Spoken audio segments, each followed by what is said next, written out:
Bismillahirrahmanirrahim. Assalamualaikum warahmatullahi wabarakatuh.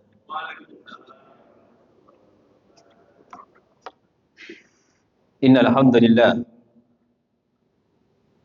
nahmaduhu wa nasta'inuhu wa nastaghfiruh wa na'udzu billahi min shururi anfusina wa min sayyiati a'malina. Man yahdihillahu fala mudilla lahu wa man yudlil fala hadiya lahu. Asyhadu an la ilaha illallah wahdahu la syarika lah wa asyhadu anna Muhammadan abduhu wa rasuluh. Allahumma salli wa sallim alaihi wa ala alihi wa sahbihi wa man da'a bi da'watihi wa man sara ala nahjihi. Nawaitu at-ta'allum wa at-ta'lim wa at-tadhakkur wa at-tadhkir والنفع والانتفاع والإفادة والاستفادة والحث على التمسك بكتاب الله وسنة رسوله والدعاء إلى الهدى والدلالة على الخير ابتغاء وجه الله ومرضاته وقربه وثوابه سبحانه وتعالى. أما بعد. Jemaah salat subuh Masjid Ar-Rayyan yang dirahmati Allah, alhamdulillah wa syukurillah, di pagi hari ini kita mendapatkan nikmat dari Allah, nikmatul haya, nikmat kehidupan, nikmatul imani wal islam, nikmat iman dan Islam. Alhamdulillah wa syukurillah, kita bisa mengawali pagi ini dengan salat subuh. Kemudian kita mengisi waktu antara salat subuh dan insyaallah sampai isyraq dengan melanjutkan pembacaan kitab At-Tadhkirah yang disusun oleh Imam Al-Qurtubi rahimahullahu taala. Mudah-mudahan menjadi sebab kesiapan kita menghadapi kematian, dan mudah-mudahan ini adalah implementasi pengamalan dari sabda Nabi sallallahu alaihi wasallam, aksiru min dzikri hadimil laddat, perbanyak oleh kalian mengingat pemutus dari kelezatan dunia ini, yaitu kematian yang datang kapan saja, yang mana apabila ajal telah tiba tidak bisa dimajukan atau tidak bisa ditangguhkan. Jemaah yang dimuliakan oleh Allah, kita akan membaca bab yang ke-10 dalam kitab cetakan ini, halaman 55. Bismillahirrahmanirrahim. Bab ke-10, bab berkata baik bagi orang yang mendatangi mayit dan doa saat seseorang meninggal serta menutup matanya. Ini sunnah. Sunnahnya begini. Ciri orang matinya baik itu, kalau memang meninggalnya normal, itu dijalankan sunnah-sunnah Rasul. Jadi sunnah Nabi itu sampai kepada orang yang mati, akan menghadapi kematian atau sesaat setelah dia meninggal dunia. Nah, ini sunnah ini diperuntukkan untuk kita yang masih sehat, untuk kita yang masih hidup. Kalau kita mendatangi tempat jenazah, dan rata-rata diundang kita itu, kalau ada kerabat meninggal itu kan diberitahu. Dan insya Allah kita semua sama, kalau masalah kematian ini kita sergap itu. Ayo kita Nah, kalau kita mendatangi orang yang sedang di tempatnya ada jenazah, idza hadartumul maridha. Nabi SAW bersabda, diriwayatkan dari Ummu Salamah radhiyallahu anha, idza hadartumul maridha, apabila kalian mendatangi orang yang sakit, awil mayyita, atau orang yang mati. Orang sakit atau orang mati, faqulu khairan, maka ucapkanlah perkataan yang baik. Perkataan yang baik dalam hal ini adalah perkataan yang baik terhadap orang yang sakit dan orang yang mati. Walaupun dia tidak baik. Orang itu ada yang memang kehidupannya baik, ada memang kehidupannya terkenal tidak baik, nakal, ya tidak baik lah secara umum. Tapi kan masih muslim, masih mukmin. Makanya kalau kita mendatangi orang sakit atau jenazah yang sudah mati, yang dihadirkan di hati kita pertama itu keislaman dan keimanan dulu. Jangan perbuatan yang kita ingat gitu.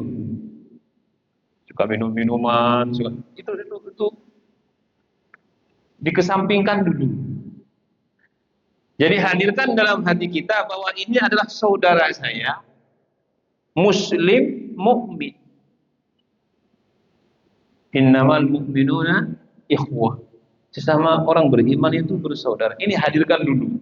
Sehingga kita ketika menghadirkan ketulusan seperti ini akan ada doa-doa baik. Insya Allah mudah-mudahan selamat. Walaupun kadang-kadang hati kita orang ini fasik, ini kadang-kadang sholat saja enggak dijaga ini. Tapi ini kan jangan dikedepankan. Kenapa? Kita diperintahkan oleh Nabi SAW, faqulu khairan fa innal malaikata yu'minuna ala ma taqul. Sesungguhnya malaikat mengamini apa yang kalian ucapkan. Minimal ucapannya, insya Allah mudah-mudahan mendapatkan tempat yang terbaik di sisi Allah. Mudah-mudahan Allah mengampuni dosa-dosanya. Di samping malaikat mengamini kata-kata ini untuk yang sakit atau yang mati, ini juga menggembirakan keluarganya yang bersama dia gitu. Gak mungkin ada keluarga dekat meninggal kemudian ada orang merendahkan, tuh nggak mungkin terima. Jadi kita ucapkan dengan perkataan yang baik, kemudian kita ingat bahwa ini adalah sunnah. Qalat, berkata Ummu Salamah, falamma mata Abu Salamah, tatkala meninggal Abu Salamah suaminya, ataitun Nabi sallallahu alaihi wasallam, aku mendatangi Nabi sallallahu alaihi wasallam, faqultu, maka aku berkata, ya Rasulullah, wahai Rasulullah, inna Abu Salamah qad mat, sesungguhnya Abu Salamah sudah meninggal. Faqala, maka Nabi SAW bersabda, quli. Nabi mengajarkan kepada Ummu Salamah, kamu ucapkan Allahumma ighfirli wa lahu.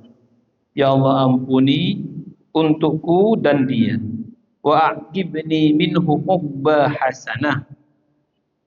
Dan berikanlah kepadaku balasan yang baik. Uqba hasanah, balasan yang lebih baik. Qalat Ummu Salamah kemudian berkata, faqultu, maka aku kemudian mengatakan, fa'aqabani Allah. Ini harokatnya. Insyaallah fa'aqaba, bukan fa'aqibu. Fa'aqabani Allah man huwa khairan minhu, Rasulullah sallallahu alaihi wasallam. Maka kemudian Allah mengabulkan doa, memberikan kepadaku pengganti dari suami tadi yang lebih baik, yaitu Rasulullah sallallahu alaihi wasallam.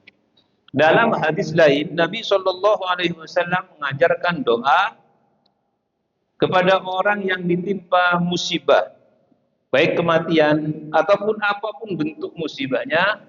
Inna lillahi wa inna ilaihi raji'un. Allahumma ajirni fi musibati wa akhlif li khairan minha. Ya Allah, beri aku pahala dari musibah ini dan gantilah aku dengan yang lebih baik. Jadi ketika kita mendapatkan musibah apapun, doa ini jangan sampai kita tinggalkan. Dan kita yakini supaya kita terhibur. Kadang kita larut dalam kesedihan karena tidak meyakini hal-hal seperti ini. Harusnya kita meyakini bahwa ketika Allah menimpakan musibah kepada kita, artinya akan ada ganti yang lebih baik. Makanya berdoa, Allahumma akhlif li fi musibati. Kalau Ummu Salamah diajarkan Nabi, aqibni minhu uqba hasan. Apapun bentuk musibahnya, kalau kita memohon kepada Allah, pada saat musibah itu datang kepada kita, minta balasan yang lebih baik, kita ganti yang lebih baik, pasti Allah akan mengabulkan keinginan dan permohonan kita. Dan dari Ummu Salamah radhiyallahu anha, ia berkata Rasulullah sallallahu alaihi wasallam bersabda, Rasulullah SAW menemui Abu Salamah yang telah kosong pandangannya. Ini masih menceritakan tentang keadaan Abu Salamah, suami dari Ummu Salamah. Rasulullah SAW memejamkan atau menutup matanya. Ini dalilnya. Jadi orang mati itu ada yang langsung memejamkan mata, ada yang masih melihat. Saya pernah melihat orang mati itu, keluarga saya di sampingnya. Itu nggak sama. Ada memang dia terpejam gitu. Jadi itu nenek saya dari meninggalnya itu nggak terbuka matanya. Jadi meninggalnya saya lihat, dan saya di sampingnya itu langsung terpejam. Ada yang begitu.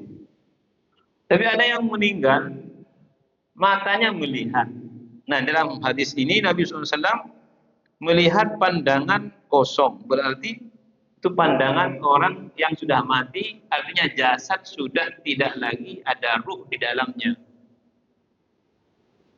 Lalu Rasulullah memejamkan atau menutup matanya dan bersabda, Inna ruha idha qubidha tabi'ahul basar fadajjana min ahli.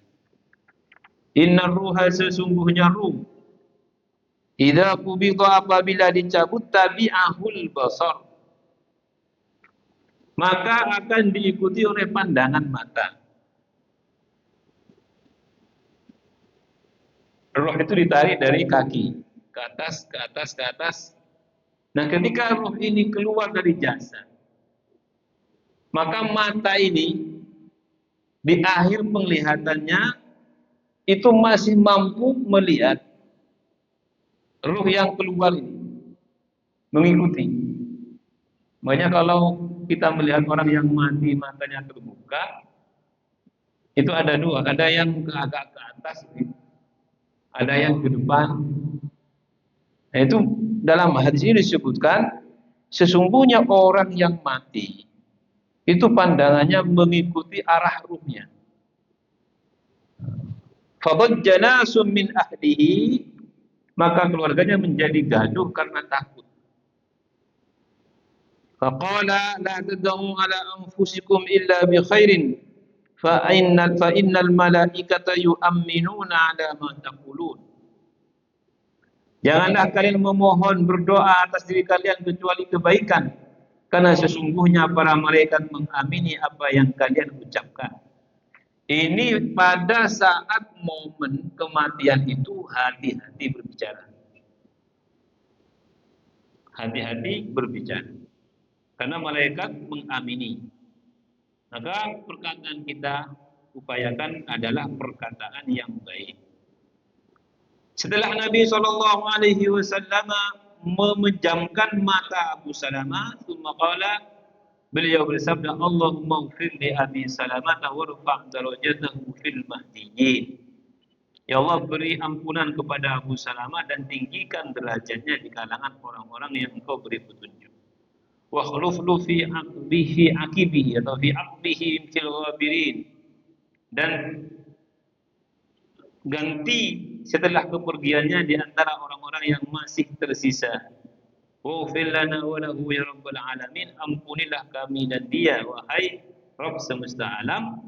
Wafsah lahu fi qabrihi, lapangkan untuknya kuburannya. Wa nawwir lahu fihi, dan terangilah dia di dalamnya. Ini doa diucapkan setelah mati. Berarti doa kita kepada orang yang mati itu nyambung. Nyambung. Kita doa orang mati itu nyambung. Nabi SAW berdoa untuk orang yang mati. Nyambung. Jadi berarti tidak hanya 3 hal itu yang nyambung. Anak soleh, doa anak soleh, amal jariyah, ilmu yang bermanfaat. Berarti doa orang Islam itu juga nyambung. Makanya Allahumma ighfir lil muslimina wal muslimat wal mu'minina wal mu'minat al ahya'i minhum wal amwat. Kalau kita memintakan doa untuk orang yang masih hidup, jelas. Nah, ini wal amwat, dalilnya ya salah satunya hadis ini. Jadi Nabi juga mendoakan orang yang sudah mati. Nah, sering ditanya, Ustaz, kalau kita berdoa orang mati, kita bukan anaknya, nyambung enggak? Nyambung. Kita kadang-kadang diminta untuk berdoa, kumpul, enggak nyambung, nyambung. Yang berbeda pendapat antara Imam Ahmad dan Imam Syafi'i itu di ihdarus sawab, menghadiahkan. Itu yang masih diperdoa. Kalau berdoa nyambung. Wa rabbana ighfir lana wa li ikhwanina alladziina sabaquna bil iman. Dalam Quran, Rabbana ighfir lana, ampunikan, wa li ikhwanina alladziina sabaquna bil iman, dan orang-orang yang telah mendahului kami yang beriman, begitu, yang sudah mati itu. Nyambung doanya. Makanya banyak berdoa untuk orang-orang yang sudah meninggal, masih nyambung. Waghfir lana wa lahu ya rabbal alamin wafsah lahu fi qabrihi, wafsah lahu fi qabrihi, lapangkan kuburannya. Lapangkan kuburan ini dalam makna berarti ada kuburan yang disempitkan. Ada tempat di alam barzah itu sempit. Allah mafsah lana fi kuburina. Mudah-mudahan kuburan kita itu lapang. Walaupun orang yang meninggal dan dia selamat ya, itu seperti orang tidur. Kalau selamat ya, kita meninggal masuk ke dalam kubur, itu seperti orang tidur. Makanya dalam surat Yasin, qalu ya wailana man ba'atsana min marqadina. Celaka siapa yang membangunkan kami dari tidur kami. Berarti itu ucapan orang di alam barzah ketika dibangunkan oleh Israfil di hari kebangkitan, yaumul ba'tsi. Jadi yang di alam kubur juga siapa yang membangunkan? Ini ucapan orang yang selamat.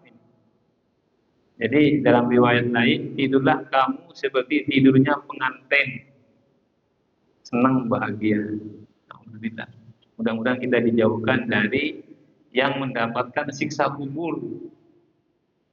Gak aman yang siksa kubur ini, gak aman. Alhamdulillah ya Allah. Nah, ada siksa kubur, ada, yakini ada itu.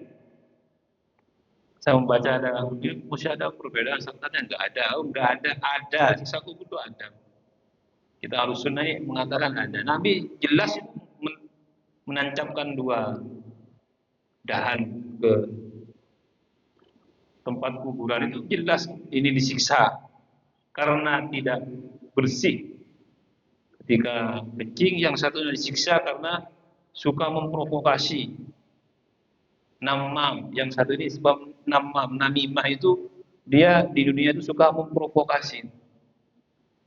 Kalau ada orang aman ini itu dia datang diprovokasi sehingga terdapat permusuhan. Auzubillahi min dzalik. Pasal para ulama kami berkata, sabda Nabi sallallahu alaihi wasallam, "Idza hadartumul maridha awil mayyita faqulu khairan." Apabila kalian mendatangi orang yang sakit atau yang telah mati, maka katakan yang baik adalah perkara yang dianjurkan, sunnah, sebagaimana yang saya sampaikan tadi. Apa makna dari perkataan yang baik? Minimal perkataan yang baik itu memintakan ampun. Enggak harus dengan bahasa Arab, enggak harus. Mudah-mudahan Allah mengampuni dosa. Cukup deh. Itu perkataan yang baik. Malaikat mengamini, amin. Jadi hukumnya sunnah serta pembelajaran terhadap apa yang harus diucapkan di sekitar orang yang sedang sakit atau yang telah mati. Kalau kita berkunjung ke orang yang sakit, ya nggak apa-apa, kita ada orang belum mati, ya Pak, mudah-mudahan menjadi sebab dosa panjenengan diampuni Allah. Nggak apa-apa, karena sakit itu apabila dijalani dengan kesabaran adalah sebagai tebusan terhadap kesalahan-kesalahan yang pernah dia lakukan. Tebusan sakit itu. Mungkin dulu banyak dosa kita ditebus. Mudah-mudahan yang sakit menjadi sehat. Pak Muhid sehat. Tebusan ya bukan berarti banyak dosa, kan? Artinya mudah-mudahan meninggikan derajat. Orang sakit itu ya, kalau dipahami dengan benar itu menjadi penebus dosa. Kita banyak dosa. Nah, istri saya itu pernah suatu ketika demam. Demam panas kemarin. Kamu tuh banyak dosa, ngamuk kalau kita. Banyak dosa ke saya. Makanya demam ini. Ya memang ada harinya begitu kan. Nabi itu paling suka dari penyakit ini, paling suka demam. Dan kalau beliau demam seperti dua orang laki-laki. Panjenengan kalau demam berapa Celcius itu suhunya itu? 35 ya. Kali dua. Nabi seperti dua orang laki-laki yang demam. Nabi malah suka itu. Kalau demam, saya merasakan sekujur tubuh ini seperti ya kena demam semua itu. Kalau merasakan itu berarti semua menjadi sebab kebaikan. Nah, kalau kita mungkin menjadi sebab diampuni semua tempat-tempat yang demam itu, yang merasakan efek dari demam. Nah, sehingga para ulama menganjurkan agar orang-orang soleh dan orang-orang yang baik menjenguk orang yang hendak wafat. Kalau ada orang sakit itu kalau bisa itu kita ngajak orang ya yang soleh, yang kita perkirakan doanya itu tembus, atau dia tahu cara menjenguk orang sakit, atau kita kalau dikunjungi orang yang bertakwa kepada Allah pada saat kita sakit atau akan meninggal, itu satu karunia dari Allah Subhanahu wa taala. Karena mereka tahu caranya mengatakan yang baik pada saat itu, tahu, dan doanya itu tentunya lebih faddalna ba'dahum ala ba'd. Kadang-kadang begini, kita sama manusia belum tentu kok doa kita. Enggak, doa itu ada yang diterima, ada yang enggak. Doa itu ada yang diterima, ada yang enggak, walaupun sama bacaannya. Begitu. Ya mungkin bahkan ada orang mungkin lebih fasih itu kalah kepada orang yang doanya biasanya. Berarti tidak semua doa itu tembus, enggak semua. Makanya kalau ada orang yang kita lihat memiliki kesalehan dan doanya diterima oleh Allah Subhanahu wa taala, mudah-mudahan doa apa? Doa yang dia ucapkan itu menjadi kenyataan pada saat kita akan meninggalkan dunia ini. Maka terkumpullah doa mereka dan amin para malaikat sehingga mampu mendatangkan manfaat bagi mayit. Ini kata Qurtubi. Beliau mazhabnya Syafi'i, Malikiyah. Pengarang kitab ini itu Malikiyah, dari Malikiyah, Imam Qurtubi. Jadi doa itu bisa mendatangkan manfaat bagi mayit, keluarganya dan orang-orang yang ditinggalkannya. Allahumma la tahrimna ajrahu wa la taftinna ba'dahu waghfir lana walahu. Itu doa surat jenazah itu. Surat jenazah itu kan yang ketiga, Allahumma ghfirlahu warhamhu waghfihi wa'fu ini yang ringkas, ada tambahan. Yang keempat, Allahumma la tahrimna ajrahu wa la taftinna ba'dahu waghfir lana walahu. Ini bukan hanya meminta ampunan bagi orang yang meninggal saja, tapi dirinya dan juga orang yang ditinggalkannya. Yang diucapkan saat memejamkan mata mayit. Dari Shaddad bin Aus radhiyallahu anhu, ia berkata, Rasulullah sallallahu alaihi wasallam bersabda, "Idza hadartum mautakum," apabila kalian mendatangi orang yang telah mati di antara kalian, fa'ghmidul basar, pertama pejamkan mata si mayit kalau belum terpejam. Jadi kalau belum terpejam itu dipejamkan. Fainal basara yatba'ur ruha. Karena pandangan mata itu mengikuti ruh. Jadi biasanya kebanyakan orang mati itu matanya terbuka. Matanya terbuka, tapi tidak semuanya terbuka. Saya sampaikan tadi, nenek saya, bahkan ibu saya juga meninggal, saya melihat beliau nggak terbuka. Langsung ini selesai. Malah beliau meninggalnya bersandar gitu. Tiba-tiba langsung diam. Hanya sebelum meninggal ada air mata keluar. Dan mungkin ingat. Jadi pada nazar itu pada saat ruh dicabut itu masih ingat. Karena orang ketika dicabut itu ingat suami kalau perempuan. Kalau laki-laki ingat istri, ingat anak, ingat harta, ingat pekerjaan, ingat sadar jelas. Saya akan mati. Saya meninggalkan istri, anak-anak, cucu-cucu. Itu ingat dengan jelas. Dan saya melihat beliau itu menangis, mungkin ingat semuanya. Atau mungkin pendengarannya terbuka, karena di sampingnya kan ada kita, ada anak-anaknya.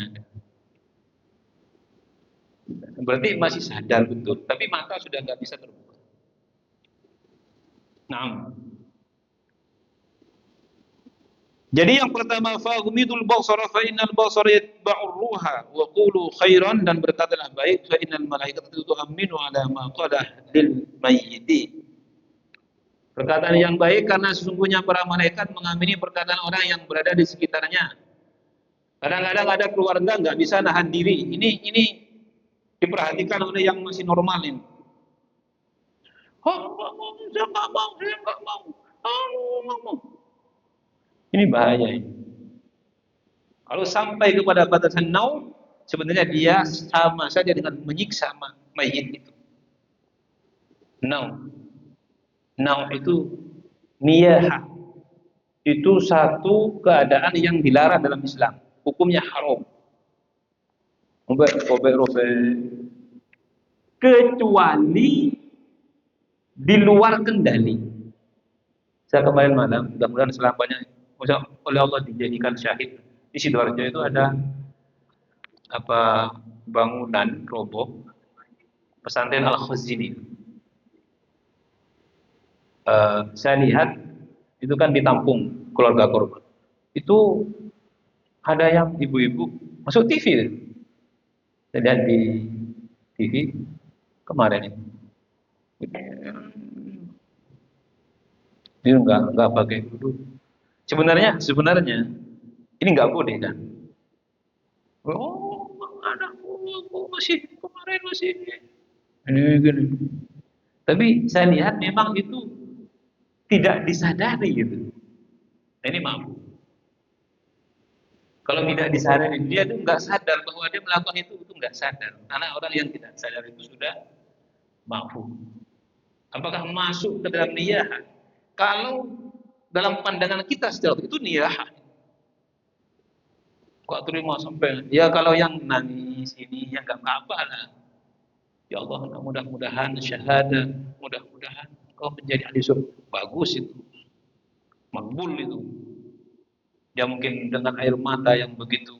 Ya, karena anak-anaknya masih usia yang bukan dan 7 tahun. Karena mungkin ketika itu sholat asar, kebetulan ibtidaiyah yang masih anak-anak. Ibtidaiyah kan masih SD. Itu mungkin ada program sholat bersama, kan sore itu kan sholat bersama. Itu kan pulang yang masih ya, ibtidaiyah itu. Itu mungkin di situ. Jadi seberat apapun kita, nah, karena kita ngaji begini ini tidak ada manfaatnya. Seberat apapun kita, jangan sampai kita melakukan tindakan sampai kepada niyah. Seberat apapun. Paling banter ya nangis, kencang-kencang itu apa-apa. Saat kencang-kencang nangis juga apa-apa. Tapi kok bisa ya anak saya? Nah, ini bahaya ini. Kok bisa anak saya gimana? Ya sama saja. Anda siapa yang ngasih anak ya Allah? Silahkan usut perkaranya monggo. Siapa yang bersalah, kesalahan SOP-nya silahkan. Tapi kemudian melakukan niat sampai ngerobek-ngerobek ininya. Nah, ini terjadi di zaman Nabi Shallallahu Alaihi Wasallam. Nabi melarang. Kalau untuk nangis, Nabi membolehkan. Istri para syuhada Uhud yang 70 itu minta izin ke Rasulullah. Rasulullah, kami ingin setelah Isya yang malam berkumpul sesama apa ya? Ya sama yang ditinggalkan suami gitu.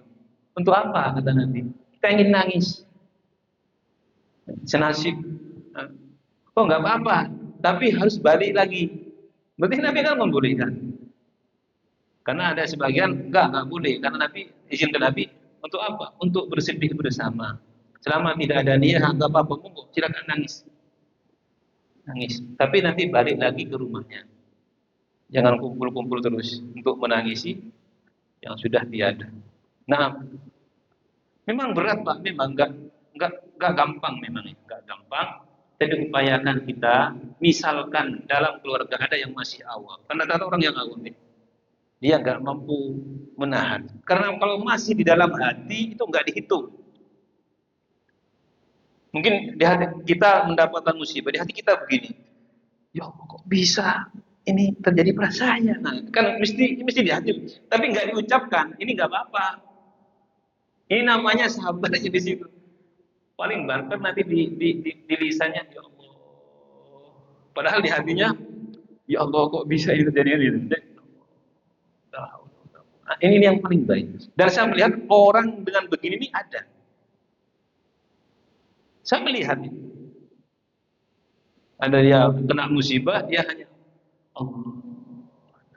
Mungkin di hatinya itu berkecamuk antara mau mengucapkan sesuatu yang sifatnya tidak ridho dengan pengetahuan agamanya yang mengatakan itu semua takdir Allah, kamu harus menerimanya dengan baik. Subhanallah. Dan dari Hafsah binti Sirin dari Ummul Hasan, ia berkata, aku berada bersama Ummu Salamah. Kemudian seseorang mendatanginya dan berkata, si fulan akan mati. Jadi Ummu Salamah ini diberitahu ada orang akan mati. Maka Ummu Salamah berkata kepada Ummul Hasan, pergilah jika kematian mendatanginya, maka katakan assalamu alal mursalin walhamdulillahi rabbil alamin. Semoga Allah memberikan keselamatan kepada para rasul dan segala puji hanya milik Allah alam semesta alam. Enggak tahu maknanya ini kok mengatakan ini. Ada orang mau mati tapi mengatakan walhamdulillahi rabbil alamin. Ini bukan berarti senang. Wah, keluarga saya mati kok malah bilang alhamdulillah gitu. Ya, ini artinya apa? Ini artinya Ummu Salamah itu mengajarkan kamu itu jangan sampai keterlaluan walaupun harus meratapi. Walhamdulillahi rabbil alamin. Bukan berarti mensyukuri kata mati enggak. Orang sini ya kita juga harus lihat-lihat dulu. Pak, Ustaz, ya, ini meninggal. Anak saya meninggal. Alhamdulillah. Kan Ustaz ini gimana? Nah, tapi ini kan begitu.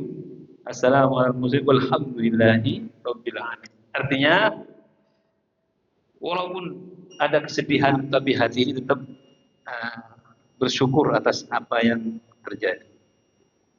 Dan dari Bakar bin Abdullah Al-Mazini yang berkata, jika engkau memejamkan mata mayit maka katakan Bismillahi wa ala millati Rasulillah. Subhanallah. Ini yang sering saya lakukan. Ini yang sering saya lakukan juga. Karena memang ini diamalkan oleh para masyayikh dan para guru.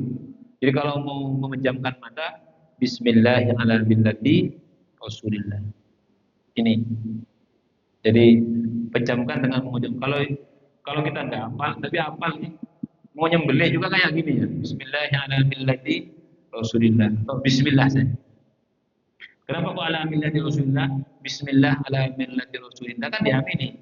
Bismillah dengan menyebut nama Allah ini mati di atas agama Rasulullah. Bismillah ala millati Rasulillah.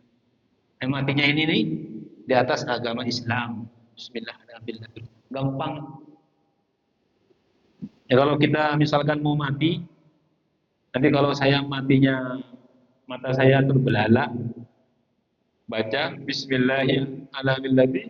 Karena kita orang mati nggak mungkin memejamkan diri kita sendiri. Atau katakan wasiatkan, nah kalau saya nanti mati, mata saya terbelalak, ucapkan Bismillah, tutup dengan tangan. Bismillah cukup. Kalau anaknya tahu, apa Pak? Gak hafal Pak. Bismillah tutup dengan tangan. Insya Allah itu doa supaya saya berada di agama Rasulullah. Nah kalau kita, karena sudah kita ngaji, wal malaikatu yusabbihuna bihamdi rabbihim wa yastaghfiruna fil ardi. Jadi bertasbih juga. Ini kalau Sufyan Ats-Tsauri mengatakan wal malaikatu yusabbihuna bihamdi rabbihim wa yastaghfiruna liman fil ardi. Ini doa. Sebenarnya memejamkan doa itu sambil berdoa. Itu aja intinya. Abu Daud berkata memejamkan mata mayit dilakukan setelah keluarnya ruh dari jasad. Kalau masih sakit jangan dipejamkan dulu. Masih kedap-kedip gini dipejamkan. Tuh, kok dipejamkan belum mati. Jadi kata beliau, ya iyalah. Memejamkan mata mayit dilakukan setelah keluarnya ruh dari jasad. Aku dengar Muhammad bin Ahmad Al-Mukri, ini ulama besar fakih ini, ahli fikih ini. Al-Mukri Syafi'i tadi. Aku mendengar Abu Maisarah, ia adalah seorang ahli ibadah yang berkata, aku memejamkan mata Ja'far Al-Mu'allim, seorang yang alim. Saat dia mengalami kematian, lalu aku melihatnya dalam mimpiku. Ini masalah. Orang tadi memejamkan mata seorang alim, namanya Ja'far Al-Mu'allim. Kemudian dia tidur. Dan dalam mimpinya dia mengatakan hal yang paling berat yang aku rasakan adalah saat engkau memejamkan mataku sebelum aku mati. Artinya ketika dia memejamkan tadi, mayit itu sadar, tahu yang memejamkan matanya siapa, tahu, ruhnya tahu. Tahu Pak. Ada mayit, kita hadir, kita pejam matanya. Itu mayit itu tahu. Oh ternyata yang memejamkan mata Pak ini. Pak, makasih Pak. Matur nuwun Pak. Itu di alam sana. Tapi ini masuk ke alam mimpi. Kalau alam mimpi bukan jin korin. Kan kata Nabi di antara mujizat kenabian yang masih ada sampai hari ini adalah mimpi. Mujizat wahyu, mujizat wahyu yang masih ada sampai saat ini yang lain sudah selesai. Mimpi. Jadi kalau yang datang di mimpi itu, Pak Ustadz saya mimpi bapak saya, itu benar apa enggak? Ya, yang itu bukan qarin. Artinya mimpi itu bisa jadi itu mungkin dari bapak. Kalau di alam nyata itu qarin. Itu sejauh yang saya baca begitu. Bayangkan bapaknya meninggal tiba-tiba di depan rumah ada sosok bapak duduk-duduk. Itu korinnya, karena korin itu bentuknya sama persis pas dengan orangnya. Korin kita semua ada korinnya, kita semua. Sejak lahir sudah ada. Nah jasadnya selesai, nah korinnya ini enggak, enggak, enggak mati. Kitanya mati, korin jin korin ini enggak. Ya kalau dalam mimpi kan, kalau dalam mimpi kan. Jadi mimpi itu salah satu mukjizat dari wahyu yang disampaikan Allah kepada Nabi yang masih baqi, yang masih terus ada dialami oleh umat. Tapi kan nggak semua mimpi, nggak semua mimpi. Kalau mimpinya dikejar anjing ya, itu mungkin keadaan dirinya yang kurang baik. Tapi mimpi itu termasuk hal-hal yang kadang bisa menjadi kenyataan. Makanya seperti Ibnu Sirin itu punya kitab Ta'wilul Ahlam. Ta'wilul Ahlam. Punya kitab Ibnu Sirin tabi ya, bukan sahabat tabi, punya kitab menafsirkan mimpi. Dan itu butuh bakat, nggak bisa kita mesti kalau nggak punya keahlian nggak bisa. Suatu ketika ada orang mimpi adzan. Kata Ibnu Sirin, kamu akan naik haji. Datang lagi, saya mimpi adzan, kamu akan dipenjara. Itu kan beda. Sama-sama mimpi adzan, yang satunya akan naik haji, yang satunya akan dipenjara. Nah, kan ditanya tuh, kita sama mimpinya, kok beda artinya? Iya, saya yang pertama mengartikan wa'adzin finnasi bil hajj. Di Al-Quran ada ayat wa'adzin. Adzanlah itu panggillah Ibrahim manusia untuk haji. Wa'adzin. Adzin itu kan adzanlah Ibrahim, panggil Ibrahim. Finnasi manusia itu untuk haji. Makanya kalau orang haji itu karena panggilan Ibrahim.